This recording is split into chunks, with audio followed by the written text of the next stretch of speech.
For the Sin of Pride, we have Friedrich Nietzsche, everybody's favorite philosopher. He's pride for a lot of reasons.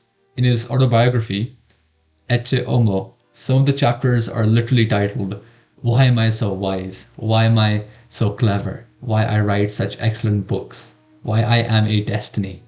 The book itself is actually really funny on a satirical level.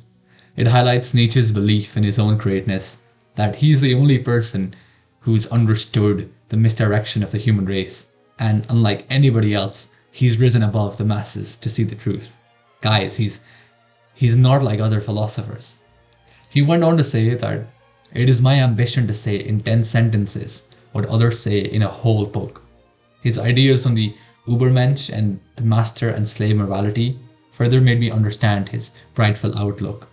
He's also pride because he wrote a book called The Gay Science. Okay, maybe not that one. All in all, I can confidently say that my guy was really going through something. For the Sin of Sloth, we have Zhuangzi, who is a Chinese Taoist philosopher. He preached the idea of non-action, or Wu Wei. This is where you act in accordance with the flow of life, without excessive ego or excessive effort. It's about really being present in the moment and not always obsessed with doing the most.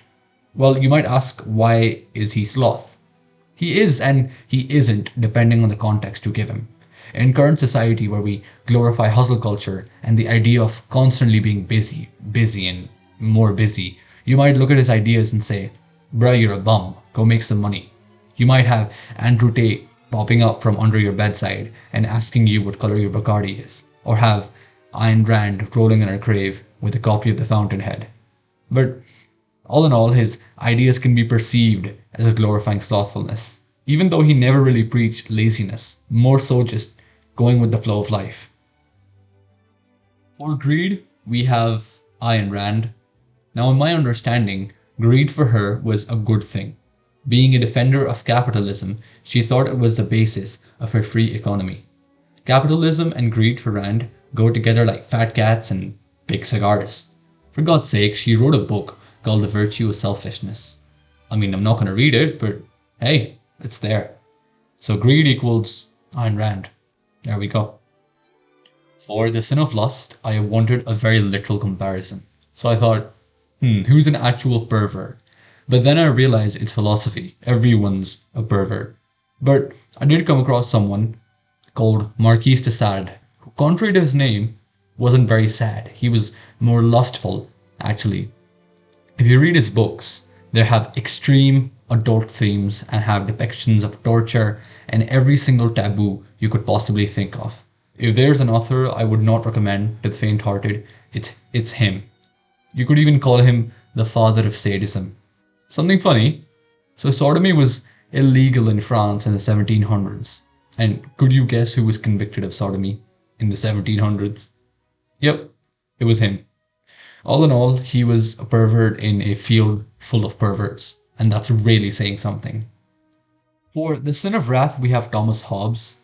Now, he had a quick-tempered father who was a priest in a church, and he had a brawl at the door of his own church. Now, this isn't really the first time a priest has done something despicable in a church. He should get away with this, right? Not really. He actually got disgraced and he disappeared and abandoned his children. And Thomas Hobbes, his son, had to grow up without a father. And in his book, Leviathan, which he wrote later in life, he actually wrote about how good Christians should behave. Now, relating to why he's wrath, he said that people by nature are not suited to political life. And they're gonna shit talk each other and compete and think very highly of themselves, even when they're usually not that great. And even if they're being normal, the actions of a few can make humans take preemptive violent action. No one's really above aggression and anarchy, and war comes naturally to humans. So you know the last time your mom took away your Xbox and you were really angry, but you took it away anyway because you called a minority a slur? Hobbes explained that it's because humans suck. So he said that people should really make a social contract with a government and give up some of their freedom in exchange for protection. He is wrath because that's how he sees humans, and ultimately himself. For the sin of gluttony, we have Epicurus. Now, let me clarify. He was not a glutton, and neither did he advocate for it. He actually preached moderation and said, if we have experienced the best of something, what is there to look forward to? But people sometimes do take his pursuit of pleasure as being hedonistic. I mean, Epicurean literally means devoted to sensual pleasures like food and drink, and being hedonistic. So, this misunderstanding of his philosophy and pursuit of pleasure makes him fit the bill. For the sin of envy, we have Schopenhauer, and he's envy in a very literal sense. He was really jealous of his coworker, some guy called Hegel. They both actually taught philosophy at the University of Berlin, and the other guy, Hegel, was in a sense a superstar, and this really pissed off Schopenhauer. He went on to call him a flat headed, insipid, nauseating, illiterate charlatan, and said his nonsense has been readily accepted by fools. He called his fans sheep, basically. He disliked him for both personal and philosophical reasons. For one, he thought Hegel's ideas were overly abstract and divorced from reality.